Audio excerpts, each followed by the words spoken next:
기도하시겠습니다. 하나님 감사합니다. 또 새로운 하루를 허락해 주신 것을 감사드립니다. 오늘도 하루 종일 주님과 동행하면서 하나님을 기쁘시게 하고 하나님의 영광을 드러내는 복된 하루를 살아가게 하여 주옵소서. 우리 마음에 걱정, 의심, 염려는 다 떠나가게 하시고 하나님이 주시는 평강으로 승리하는 복된 하루가 되게 하여 주옵소서. 우리의 모든 기도 들으시고 응답하시는 예수 그리스도의 이름으로 기도 올리옵나이다. 아멘. 오늘 하나님의 말씀은 예레미야 33장 3절 말씀입니다. 너는 내게 부르짖으라. 내가 내게 응답하겠고 내가 알지 못하는 크고 은밀한 일을 내게 보이리라. 아멘. 여러분, 오늘은 예레미야 33장 3절 말씀으로 사도신경 세 번째 시간 이것이 기적입니다 라는 제목의 말씀을 함께 나누고 기도하는 시간을 갖겠습니다. 여러분, 예수 믿으면 기적이 일어납니다. 믿습니까? 하나님은 우리에게 기적을 일으키시는 분이십니다. 믿습니까? 그런데 우리가 생각하는 기적과 우리가 깨달아야 될 진짜 기적이 다르다고 하는 거예요. 왜 우리가 생각하는 기적과 우리가 깨달아야 할 진짜 기적이라고 표현을 하는가? 기적 때문에 꼭 예수 믿고 구원받게 되는 것은 아니기 때문입니다. 여러분, 그림 한번 보세요. 누가복음 17장에 예수님께서 10명의 나병 환자를 고쳐주셨는데 한 명만 와서 감사하면서 큰 소리로 하나님께 영광을 돌렸다 하고 기록되어 있습니다. 예수님은 질문하셨습니다. 그 한 명에게 그 9은 어디 있느냐? 10명 다 기적을 체험했지만은 분명히 10명 다 육체의 질병에서 나음을 입었지만 주님께 다시 와서 감사를 표현한 한 사람 외에 나머지 9명의 구원받음에 대해서는 확실하지가 않습니다. 나병에서 나음을 입은 사람들이 기적을 체험한 사람들일까요? 아니면 그 중에 딱 한 명, 감사하면서 큰 소리로 하나님께 영광을 돌린 사람이 기적을 체험한 사람일까요? 제 아버지에 대한 말씀은 여러 번 말씀드린 바 있습니다. 제 육신의 아버지는 원래 예수님을 전혀 안 믿는 분이었습니다. 감리교 신앙이 3대째인 제 어머니와 만나가지고 결혼을 하게 되는데 결혼 조건이 딱 하나였어요. 교회 나오겠다고 약속하면은 결혼하겠다. 그래서 그 약속을 하고 교회 나오고 결혼을 하셨습니다. 근데 문제는 딱 한 번만 교회 나오고 15년 동안 교회에 출석하지를 않으셨습니다. 여러분, 남자 말은 절대 믿지 마시기를 바랍니다. 저도 믿지 마시기를 바랍니다. 제가 하나님 말씀을 전할 때만 믿으시고 남자로서 말할 때는 절대 믿지 마시기를 바랍니다. 여하튼 아버지는 딱 한 번만 나오시고 내가 왜 서양에서 들어온 신을 믿느냐? 눈에 보이지도 않는 것을 내가 어찌 믿을 수 있느냐? 나는 지금까지 다른 사람에게 피해 안 주고 아주 선한 삶을 살았다. 그러면 당연히 천국이든지 극락이든지 가게 돼 있는 거지 하시면서 교회 발길을 딱 한 번 나오고 끊으셨습니다. 제가 국민학교 다닐 때 제 어머님이 우리 아들 목사님 되었으면 좋겠다라고 말했다가 저희 아버지가 그 삶은 호박에 이 안 들어가는 소리 하지 말아라. 말 같지도 않은 소리 하지 말아라. 그렇게 말씀하신 게 지금도 아주 기억이 정확하게 납니다. 여하튼 아버지는 술, 담배도 원래 안 하셨고요. 스스로 선하다고 자부하면서 사셨던 아버지. 그런데 어느 날 직장에서 일하시다가 뇌졸중으로 쓰러지시게 되었습니다. 반쪽이 마비가 됐는데 이렇게 세로로 한쪽이 마비가 되었습니다. 의사가 아무래도 결과가 가망이 없다. 현대의학으로는 앞으로 더 안 좋아지는 것이 당연하다. 이렇게 이야기를 했는데 이게 바로 저희 아버님이 복음을 접하시는 계기가 되었습니다. 만약에 이 마비가 풀리기만 하면 하나님이 고쳐주신 걸 믿고 예수 믿어보겠다 하시는 아버지, 나머지 네 가족이 열심히 기도했더니 40일 작정 기도했어요. 그랬더니 딱 38일째 되는 날 놀랍도록 기적이 일어났는데 마비되었던 쪽에 손가락이 하나 풀리기 시작하면서 거의 다 풀렸고 약간 다리만 저는 정도까지 완전히 회복되게 되었습니다. 그때부터 저희 아버지가 완전히 달라지셨는데 이제는 가장 먼저 앞장서서 새벽 기도하시는 기도의 용사가 되셨고요. 열심히 신앙생활 하시면서 집사 직분을 받으셨고 3년 후에 다시 쓰러지셨을 때는 소천하게 되었습니다. 하나님의 부르심을 받게 되었습니다. 제가 오늘 중요하게 말씀드리고 싶은 거는요. 아버지가 몸 반쪽이 마비가 된 것에서 신기하게 몸이 풀린 게 기적이 아니고 더 큰 기적, 진짜 기적. 죽을 영혼이었던 제 육신의 아버지가 구원을 받았다고 하는 사실입니다. 영혼이 구원받아 영생을 얻게 되었다는 사실입니다. 비록 눈에 보이는 기적을 체험한 후에 3년밖에 더 사시지는 못했지만은 감사한 것은 그 완고한 삶은 호박에 이 안 들어가는 소리 하지 말아라 하셨던 분이 예수님을 만나고 구원받게 되었다는 거예요. 영원히 살게 되는 영생을 얻게 되었다는 것. 지금 35년이 지난 지금 이 순간에도 그 놀라운 변화의 기적을 잊을 수가 없습니다. 여러분, 오늘은 사도신경 신앙고백의 세 번째 말씀을 여러분과 나누려고 합니다. 첫 번째 시간에는 전능하사 천지를 만드신 하나님 아버지를 내가 믿사오며 에서 시작이 뭐였어요? 그래도 내가 믿습니다. 내 심장을 드립니다. 날 구원하신 하나님께 감사하면서 내 전부를 드리길 원합니다. 전능하사는 뭐든지 다 할 수 있어서 전능하사가 아니라 내게 적절한, 내게 꼭 필요한 것을 주시는 분이셔서 전능하신 하나님이시다. 두 번째 시간에는 그 외아들 우리 주 예수 그리스도를 믿사오니 에서 외아들이 아니고 독생자라고 해야 된다. 하나밖에 없는 자녀, 곧 자기 자신 전부를 내어주신 분이 바로 하나님이시다. 예수 그리스도는 우리의 유일한 구원자가 되신다 하는 말씀을 함께 나누었습니다. 오늘은 세 번째로 성령으로 잉태하사 동정녀 마리아에게 나시고 라는 문장을 함께 나누려고 합니다. 라틴어 원어로는요. Qui conceptus est de Spiritu Sancto natus ex Maria Virgine라고 합니다. 우선 이 문장은요. 한글로는 쉼표 없이 한 문장인데 원어 라틴어로는 중간에 쉼표가 있어요. 그래서 두 문장이라는 거예요. Qui conceptus est de Spiritu Sancto 다음에 쉼표를 하고 natus ex Maria Virgine입니다. 이 문장에서 원래 conceptus est de라는 문장은 뭐뭐에 의해서 잉태되다라는 표현이에요. 2세기 고대 로마 신조와 4세기 로마 신조에는요, 이 표현이 없었어요. 즉, 2세기에는 그냥 동정녀 마리아에게서 성령에 의하여 나셨고, 4세기에는 이는 성령으로 동정녀 마리아에게서 나셨으니 라고 성령으로와 동정녀가 이렇게 순서만 바뀌었을 뿐이었는데, 나중에 750년 공인 원문에서 이 콘셉투스 에스트 데, 즉 잉태하여라는 말이 비로소 들어가게 되었습니다.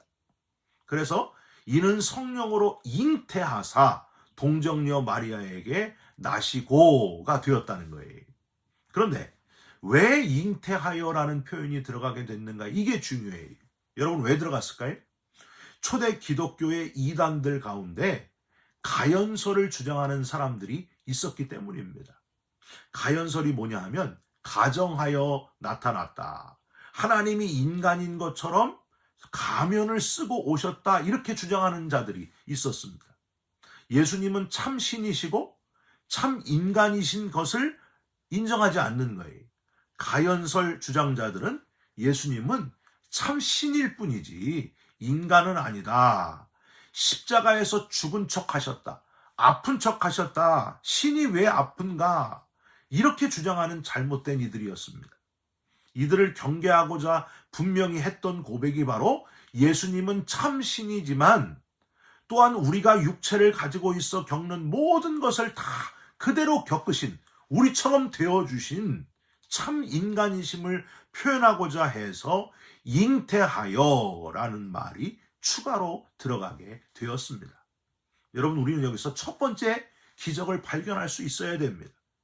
하나님이 인간의 몸이 되어 잉태되어 인간의 육체를 입으신 것, 인간과 같이 되신 것, 이걸 뭐라 그래요? 인카네이션이라고 하죠. 정말 육체를 가진 인간이 되신 것, 이거야말로 기적이라고 하는 거예요. 우리는 주로 신내림, 그분이 오셨어요, 이런 게 기적이라고 생각을 하는데, 인간에게 뭔가 씌워가지고 대단한 존재가, 인간이 대단한 존재가 되는 것, 특별해지는 것, 우리 인간이 할 수 없는 것을 하게 되는 것을 기적이라고 생각하는데, 진짜 기적은 우리가 주체가 아니고 우리를 지으신 창조주 하나님, 그 하나님이 인간이 되어주셨다. 육체가 되셨다. 이게 기적이라는 거예요. 하나님이 인간이 되어주심으로 인해서 완전히 가능성이 없던 모든 영혼들, 저와 여러분, 절망적이었던 저와 여러분에게 구원의 길이 열리게 되었습니다. 여러분, 사람이요, 아무리 개가 좋아도 개가 되고 싶어 하지는 않잖아요. 예? 그런데 하나님은 우리 인간을 너무나 사랑하셔서 인간과 같이 되셨다는 거예요. 한두 명이 아니라 수십억 명이 멸망의 길에서 영생의 길을 얻게 된 기적. 여러분, 이게 바로 what a surprise, 진짜 기적 아니겠습니까? 한두 명 정도가 아니라 이 땅에 사는 모든 인류에게, 누구에게나 공평하게 구원의 길을 열어주신 기적. 여러분, 이 더 큰 기적에, 진짜 기적에 감사하시기를 주님의 이름으로 부탁드립니다. 믿기만 하면 되는 거예요. 영원한 생명을 주시는 이 놀라운 최고의 기적을, 진짜 기적을 베푸신 하나님께 감사하면서 살아가시기를 주님의 이름으로 부탁드립니다. 두 번째 문장은 동정녀 마리아에게서 나시고, 라틴어로 나투스 엑스 마리아 비르지네라는 문장입니다. 동정녀는 동정하는 여자가 아니에요. 불쌍히 여기는 여자, 불쌍한 여자가 아니고요. 아이 동자에 고들 정자를 써가지고 남자 경험이 없는 처녀, 수처녀를 의미합니다. 처녀의 몸에서 나셨다. 이 동정녀 논쟁 때문에 크게 두 가지 논쟁이 있지 않았습니까? 신학적으로 동정녀가 아닐 수도 있다. 아니다, 동정녀가 맞다. 또 한 가지는 카톨릭과 개신교가 서로 입장이 달라가지고 논쟁을 벌였어요. 카톨릭은 예수님의 어머니 마리아는 처녀였고 예수님을 낳은 후에도 끝까지 처녀로 살았다, 이렇게 주장을 했고, 개신교는 아니다, 예수님의 형제들도 있지 않느냐, 요셉과 마리아가 계속 아이를 낳았다, 이렇게 주장을 했습니다. 그랬더니 카톨릭이 역사를 봐라, 그 예수님의 형제들은 진짜 예수님의 핏줄 형제가 아니다, 마리아는 끝까지 처녀였다, 이렇게 계속 논쟁을 벌여갔어요. 여러분, 어떻게 생각하십니까? 저는 이것보다 더 중요한 걸 여러분께 말씀드리고 싶어요. 처녀다, 처녀가 아니다, 끝까지 처녀였다, 그 후에 처녀가 아니었다, 이런 게 중요한 게 아니라 하나님께서 독생자를 인간 마리아의 몸에서 태어나게 하신 것, 이게 기적이라는 거예요. 그냥 멋진 남자로 짠 그냥 나타나셔도 되는데, 인간으로 철저히 낮아지시고 엄마 뱃속에서 10달을 지내면서 인간으로 겪을 수 있는 모든 것을 친히 직접 겪게 하신 자기 비하, 아주 최고로 낮아지심이 진짜 기적이라고 하는 겁니다. 여러분, 이게 바로 두 번째 기적이라고 할 수 있습니다. 처녀가 아이를 낳았다의 기적보다 더 큰 기적은 하나님이 철저히 낮아지고 또 낮아지고 가장 낮아지셨다, 이게 진짜 기적이라는 거예요. 아까 첫 번째는 하나님이 인간처럼 되어주신 기적, 동급이 되어주신 평형의 기적이다. 이렇게 할 수 있겠고요.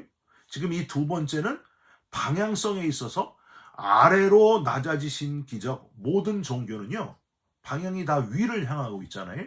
인간이 뭐 참선을 하고 수련을 해가지고 높아지고 신적인 존재가 되는, 이게 모든 종교의 방향인데, 우리 기독교는 방향이 달라요.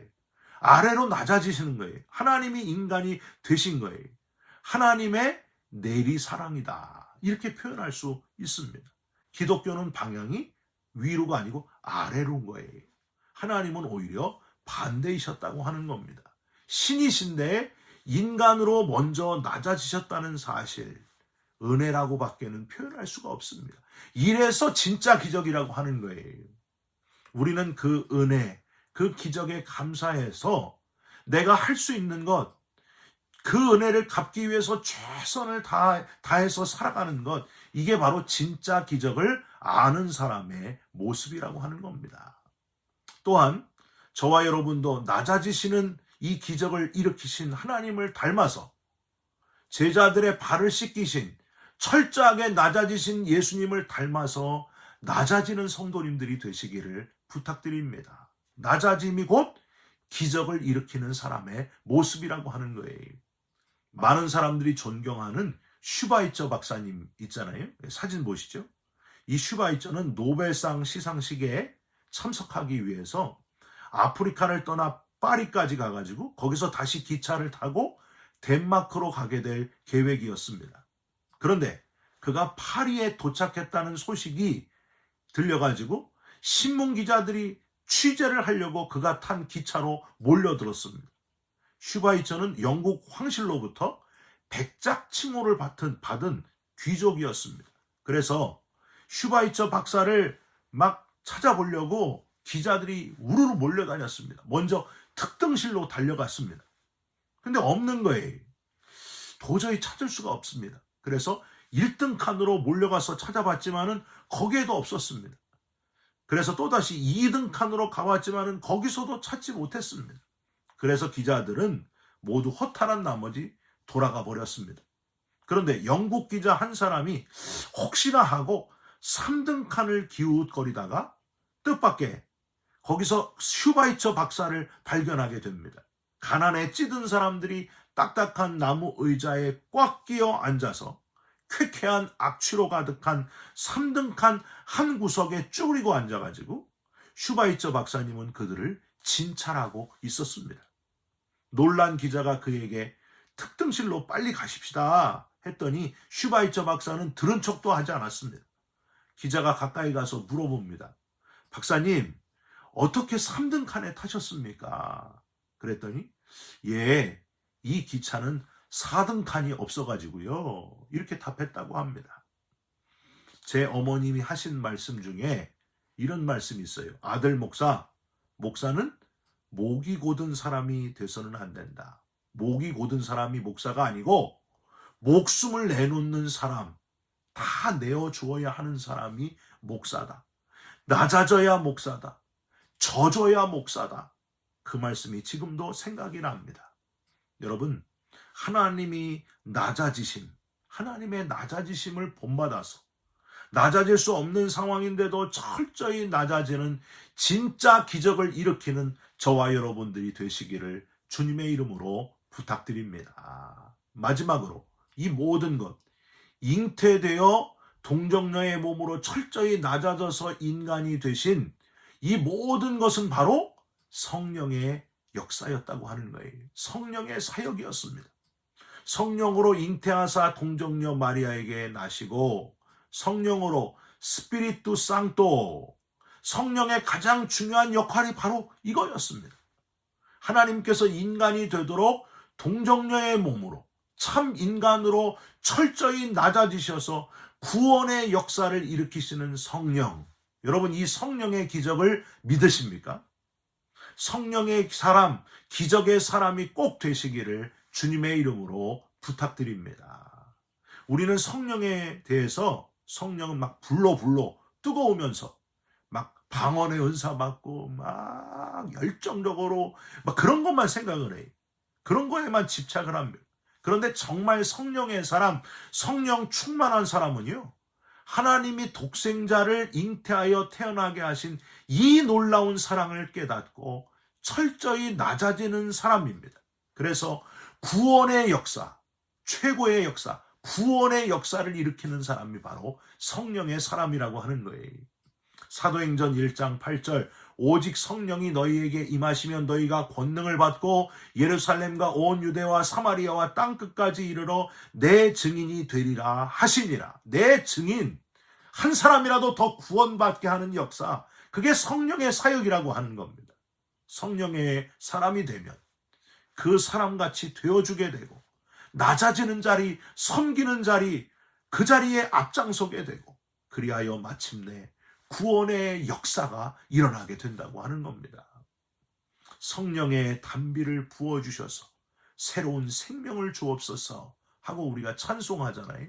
여러분, 그 놀라운 새 생명이 되는 역사, 구원의 역사를 일으키는, 구원받게 되어 새 생명이 주어져 주체할 수 없는 기쁨으로 가득한 성령의 사람이 되시기를 주님의 이름으로 부탁드립니다.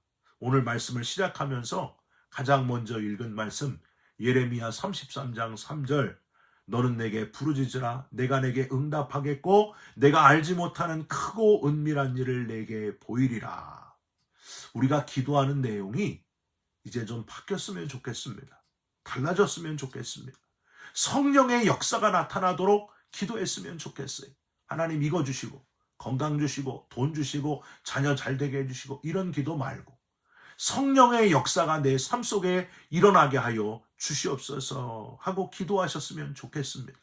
그 사람같이 되어주고 철저하게 낮아지고 또 낮아지시고, 그리고 놀라운 하나님의 역사, 구원의 역사를 체험하게 되는, 성령의 파도를 타는, 성령이 일하시는 대로 함께 일하게 되는 저와 여러분 되시기를, 구원의 역사를 일으키시기를 주님의 이름으로 축원드립니다.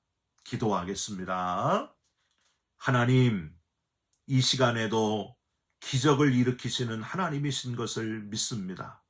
인간이 되어주신 기적, 낮아지시고 또 낮아지시고 섬기시는 기적의 하나님, 구원의 하나님, 새 생명 주시는 하나님이심을 믿고 감사드립니다. 우리도 그렇게 기적을 일으키는 하나님을 닮은 하나님의 자녀들이 되게 하여 주시옵소서. 성령의 도우심으로 놀라운 주님의 역사, 구원의 역사를 체험하는 우리 모두가 되게 하여 주시옵소서. 예수 그리스도의 이름으로 기도 올리옵나이다. 아멘.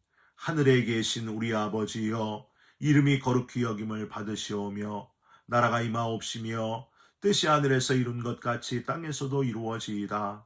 오늘날 우리에게 일용할 양식을 주옵시고 우리가 우리에게 죄진 자를 사하여 준 것 같이 우리 죄를 사하여 주옵시고 우리를 시험에 들게 하지 마옵시고 다만 악에서 구하옵소서. 나라와 권세와 영광이 아버지께 영원히 있사옵나이다. 아멘. 사랑하는 성도 여러분, 그 사람같이 되어주시고 또 낮아지시고 섬기시고 마침내 구원의 역사를 체험하게 되는 성령의 사람이 되시기를 주님의 이름으로 축원드립니다. 여러분 사랑합니다. 축복합니다. 감사합니다.